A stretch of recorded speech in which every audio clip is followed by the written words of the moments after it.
Guys good morning কি খবৰ আপোনালোকৰ আশা কৰিছোঁ সকলোৱে ভালে আছে আৰু আল্লাহৰ ৰহমত মই ভালে আছোঁ গাইজ ৰাতিপুৱা লৈ আহিছোঁ আপোনালোকৰ মাজলৈ ধুনীয়া এটা ব্লগ আৰু গাইজ মোৰ ব্লগটো যদি আজি ভাল লাগে লাইক কমেণ্ট শ্বেয়াৰ কৰিব আৰু লগতে কণ্টিনিউ কৰি থাকিব আৰু চেনেলটো ছাবস্ক্ৰাইব কৰিবলৈ একেবাৰে নাপাহৰিব এতিয়া ৰাতিপুৱাই হৈ আছে আৰু মিষ্টাৰ এতিয়ালৈকে টোপনিত লালকাৰ আৰু বাবা উঠিলে মই উঠিলোঁ উঠি পিনে জাষ্ট খিৰিকী দৰ্জাবিলাক খুলি দিলোঁ যিহেতু ৰাতিপুৱাই খিৰিকী দৰ্জাবিলাক নুখুলিলে পোহৰ নাহে ঘৰত আৰু ভাল নালাগে সেইকাৰণে অলপ ৰ'দৰ হেৰি দিছে সেয়া চাব পাৰিছে অলপ ৰ'দ দি আছে যিহেতু এতিয়াৰ পৰা ঠাণ্ডা পৰি গৈছে সেইকাৰণে ৰ'দটো অলপ দেৰিকৈ ওলায় এতিয়া হ'ল 8টা 8:30 বাজিছে কিন্তু ৰ'দৰ পোহৰ চাইছে নাইয়ে আজি দিনটো কি কৰোঁ আপোনালোকৰ লগত শ্বেয়াৰ কৰি থাকিম যদি ভাল লাগে লাইক কৰিব প্লিজ চ' বলক এতিয়া বনাই আছোঁ বাবাৰ কাৰণে চুজি চ' মই চুজিটো বনাওঁ অলপ আদা দিওঁ সেইকাৰণে অলপ আদা দি দিছোঁ তাৰপিছত মিষ্টাৰ উঠিলে মিষ্টাৰ কাৰণে ব্ৰেকফাষ্ট বনাম গাইজ আপোনালোকৰ মাজতো কিছুমান বিবাৰ হয়নে নহয় জনাব দে যিবিলাক মানে হাজবেণ্ড হয় ফেমিলি থাকিলেতো হ'বই নহয়নে মই আপোনালোকৰ লগত আজি কিছু কথা শ্বেয়াৰ কৰিম যিহেতু সাংসাৰিক জীৱন আৰম্ভ কৰিছোঁ আৰু ইয়াৰ মাজত বহুতো তিতা মিঠা হেৰি আছে ইভেণ্টছ আছে যিবিলাক আপোনালোকৰ লগত শ্বেয়াৰ কৰি থাকিম চ' মই আজি কিবা এটা কথা শ্বেয়াৰ কৰিম যদি আপোনালোকৰ মাজত গাইজ এটা কথা কৈ দিছোঁ মনত ৰাখিব সদায় যদি আপোনালোকৰ মাজত নহয় হাজবেণ্ড ৱাইফৰ মাজত যদি কিবা বিবাদ হয় সেইখিনি ঠাইত থাৰ্ড পাৰ্চন কেতিয়াও মানে পাত্তা নিদিব দে গাইজ থাৰ্ড পাৰ্চন পাত্তা দিলে গম পাব যে আপোনাৰ সংসাৰটো ধ্বংস হোৱাৰ পথত আছে কাৰণ থাৰ্ড পাৰ্চন কেতিয়াও নিবিচাৰে আপুনি সংসাৰ কৰি খাওক আৰু আপোনালোকৰ বিবাদ মানে হেৰিটো মানে সৰু হৈ থাকক বুজি পাইছেনে সিহঁতে বিচাৰে সদায় ডাঙৰ হওক সদায় ৰাইজক জনাওক এইবিলাক ভাবি থাকে সেইকাৰণে গাইজ কৈ দিছোঁ সদায় নিজৰ স্থানত থাকিব আৰু যেতিয়াই গম পাব যে কোনোবা থাৰ্ড পাৰ্চন আহি গৈছে আপোনালোকৰ মাজত লগে ষ্টপ কৰিব আৰু পাত্তা নিদিব বুজি পাইছেনে সিহঁতে সদায় মানে বিশৃংখল কৰিব আহে ঘটনা এটাৰ বিশৃংখলহে কৰিব আহে কেতিয়াও এইটো মীমাংসা কৰিব নাহে সেয়া মই দি দিছোঁ চুজি ৰাতিপুৱা যিহেতু লাইটকৈ বাবাক মই চুজি খুৱাওঁ বোলে মই বাচন একো ধোৱা নাই ভাবিলোঁ অলপ পিছত ধোঁ আগতে বাবাৰ খোৱাটো খুৱাই লওঁ যিহেতু দেৰি হৈ গৈছে eating sugar no papa telling lies no papa আকৌ open your mouth good guys এতিয়া বনাইছোঁ ৰাইনৰ কাৰণে পাস্তাইদি নাস্তা নাহাঁহিব পাস্তাইদি মই তাক নাস্তা বনাই দিছোঁ যিহেতু আমি পাস্তা খালে কান্দি থাকে পূৰা পাস্তা খাবলৈ সেইকাৰণে মই গাখীৰ দি ধুনীয়াকৈ পাস্তাইদি নাস্তা বনাই দিছোঁ আৰু চাওক কেনেকৈ দৌৰি আহি আছে খাবলৈ বহুত ভাল পায় মানে পাস্তাৰ যিটো নাস্তা সেইটো খায়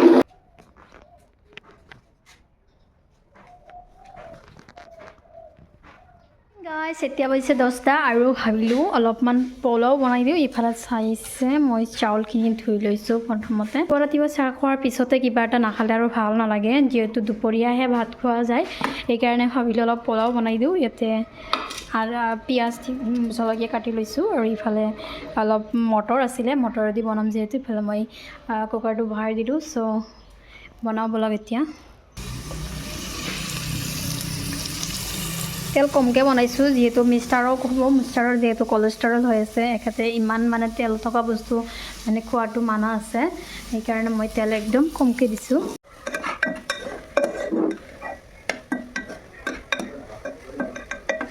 আৰু গাইজ মই এতিয়া ৰুমটো চাফা কৰিম যিহেতু মিষ্টাৰ উঠিলে বিচনা তেনেকৈয়ে আছে হেৰি একো উঠোৱা নাই চ' মই ভাবিলোঁ বিচনাটো উঠোৱাই দিওঁ যিহেতু এখেত মুখ ধুব গৈছে মুখ ধুই অহাৰ পিছত চাহ দিম বহুত কম খায় যিহেতু তাৰ বেমাৰ হৈ আছে কলেষ্ট্ৰল চ' চাহটো বহুত কমাই দিছে আৰু কমকৈ চাহ খায় এতিয়া মই তাৰ কাৰণে দিব লাগিব কুহুমীয়া গৰম পানী আৰু খেজুৰ খাই তাৰপিছত পোলাও খাব অলপমান খাই পিনে চাগে ওলাই যাব যিহেতু আজি ফ্ৰাইডে কি আনিছা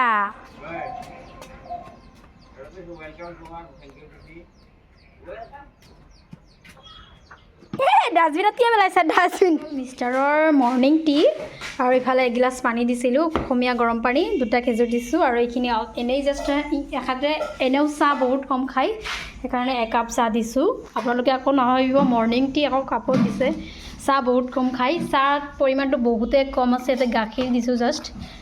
চ' এইখিনি খাই লোৱা দেন খাবা কি পোলাও বনাইছোঁ পোলাও খাবানে ভাল পোৱা পোলাও খাই বহুত এতিয়া কেইটা হৈছে তুমি যে উঠিলা ইমান দেৰিকৈ 6:30 10টা বাজিছে দিন অলপ সোনকালে উঠিব লাগিছিলে নাই কালি ৰাতি অলপ দেৰি হৈ গ'ল ক্ৰিকেট কিয় আছিলোঁ মই খাই দিলোঁ হা এটা মইতো খেজুৰ আগতে খাব লাগিছিল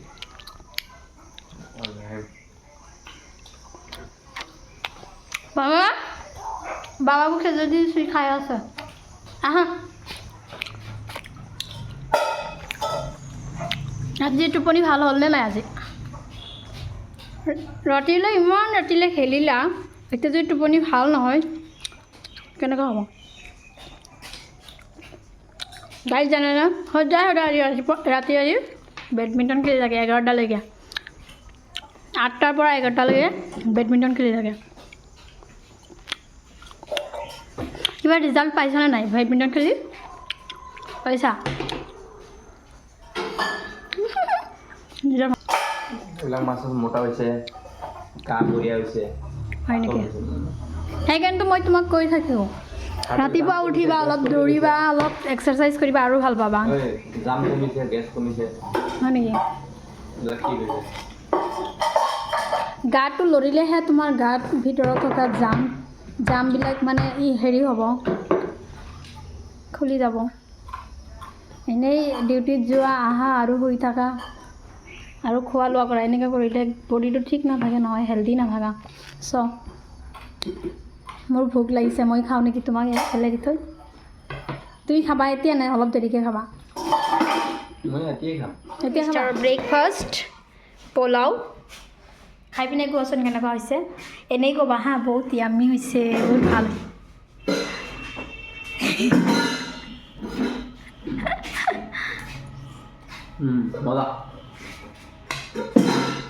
মজা হৈছে এনেই কৈছা কিমান চাউল লাগে চাউল লগা নাই মোৰ কাৰণে বেষ্ট হৈছে হজমটো সোনকালে হ'ব বুজিছা আৰু তেলো কমকৈ দিছোঁ নহয়নে আৰু এটা কথা কৈছিলোঁ কাকো নক'বা থেংক ইউ কিয় এনেই কিয় আকৌ বহুত দিনৰ পৰা মোৰ মিনি গাৰ্ডেনটোত কিবা কৰা নাই মানে পানী চানী দিয়া হোৱা নাই ঘৰৰ কাম চলি আছিলে সেইকাৰণে চাওক পাতবিলাক পূৰা একদম ধূলি দি লেতেৰা হৈ গৈছে চাব পাৰিছে আৰু এইটো মোৰ চবতছে মানে ফেভৰেট প্লেণ্ট হৈছে মানে চাওক কি ধুনীয়াকৈ হৈ আছে কিন্তু ইয়াতে কি হ'ল এইটো কোনে ভাঙিলে বাবাই চাগে ভাঙিছে বহুত ভাল পাওঁ মই এই গছটো বহুত ভাল পাওঁ মোৰ চবচে মানে চব গছকেইটাৰ ভিতৰত এইটো গছে মোৰ ফেভৰেট হয় আৰু ভাল পাওঁ মই বহুত এইটো গছত আৰু ইফালে চাব পাৰিছে মই নতুনকৈ এটা ফুল গছ সেইদিনা কিনি ল'লোঁ সেইটো চাব পাৰিছে ফুল লাগিছে আৰু এইটো মই কিবাই কৰা নাই মানে তাৰ টাবত লগোৱাই নাই এনেকৈ ৰাখিছোঁ যিহেতু ঘৰত কাম চলি আছিলে ভাবিলোঁ পিছত এইটো ৰিতা পানীলাওৰ গছ লগাইছিলোঁ কিন্তু গছটো কিবা হ'ল চাইছেনে টুনটুনীয়া হৈ গৈছে ৰং লগাই নাই ওপৰত গৈছে কিন্তু মানে একো লাও চাও লগা নাই মোৰ কিবা ড্ৰেগন প্লাণ্টকেইটা মানে বেয়া হৈ গ'ল মানে বেয়া হৈ গৈ আছে কিয় বা নাজানো কেয়াৰ ল'ব পৰা নাই আপোনালোকৰ যাৰ ঘৰত ড্ৰেগন গছ আছে প্লিজ জনাবচোন কেনেকৈ কেয়াৰ ল'ব লাগে ড্ৰেগনক আৰু ইফালে মই এটা জলকীয়া গছ লগাইছোঁ ধুনীয়াকৈ হৈ আছে আৰু দুটা বেঙেনা গছ লগাইছোঁ পুলি লগাইছোঁ ফুল হৈছে ধুনীয়াকৈ হৈ আছে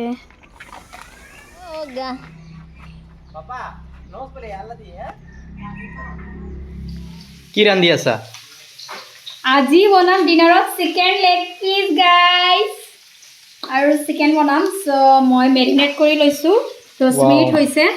আৰু এতিয়া বনাম আৰু জাষ্ট ইফালে কেৰাহীটো বহাই দিছোঁ গৰম হ'বলৈ তেলখিনি আৰু তেল আৰু পিঁয়াজে দি ইফালে গৰম হ'ব দিছোঁ কেৰাহী গৰম হৈছে নেকি মজা লাগিব হঠাৎ আজি তোমাৰ এই চিকেন খাব মন গ'ল ব্ৰইলাৰ বহুত দিনৰ পিছত খাই আছোঁ গাইজ বহুত বেলেগ এটা এক্সাইটমেণ্ট হৈ আছে মোৰ কাৰণ বহুত দিনৰ মূৰত চিকেন আনিছে নানে চিকেন নিজে নাখায় বুলি সেইকাৰণে মোকো নোখোৱাই জানানে গাইজ মই খিনাই গৈছোঁ চিকেন নাখাই খিনাই গৈছা এইখিনি পূৰা ভাজি ল'ম এতিয়া তেলত ভাজাৰ পিছত গৰম জলেদি ধুনীয়াকৈ জোল নবনাওঁ অলপ গ্ৰেভি টাইপে বনাম মজা লাগিব তেন্তে না তুমি খাবানে নাই মই অলপ ঝোল খাম জোল নবনাওঁহে তেল কমকৈ দিছোঁ খাব পাৰিবতো তেল ঠিক আছে, কমকৈ তুমি দিছোঁ বনাই লোৱা, প্লাছ মই তাৰপিছত গৰম পানী যদি দি মোৰ খাব ধুইছোঁ ইচ্ছা হেল্ল' যায়। শুনা মই গৰম পানী দি ফাৰ্ষ্টত ধুই লৈছোঁ যিখিনি তাৰ ফেটছ আছিলে মানে এক্সট্ৰা তেলখিনি ওলায়ে গৈছে বুজিছানে হ'লেও মই ব্ৰইলাৰ নাখাওঁ তুমি অলপ যদি খাবা। বনোৱাৰ পিছত যদি মোৰ খাব ইচ্ছা হয় মই তেন্তে খাম অ'কে